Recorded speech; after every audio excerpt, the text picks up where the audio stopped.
Thank you, Rebecca. Do you have any questions from the audience? Yeah.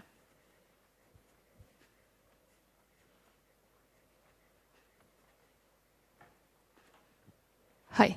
It was just something I didn't really understand about the fingerprint. So you send the fingerprint together with the data. If you sniff it, why can't you correct your do your own hash? Is it because you need to know the hash algorithm to make a correct hash? It's because you don't. You're doing the hash before you actually have encrypted it. So it's the hash of the unencrypted data. All right. Okay, then I understand. Sorry about that.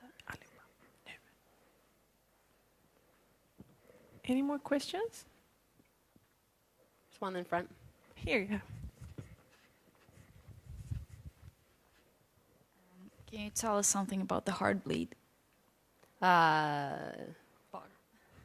Yes, I'm not the best expert, and a thing that I didn't talk at all about in my presentation, I originally was planning on it, was all the different security flaws in TLS and SSL.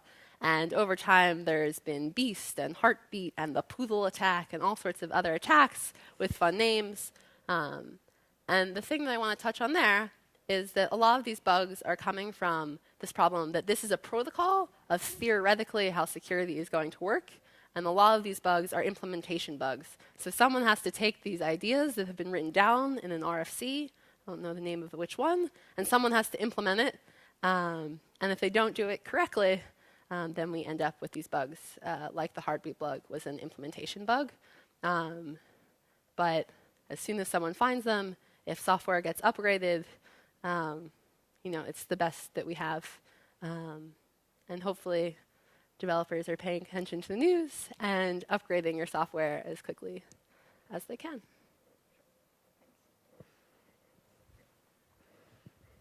Anyone more?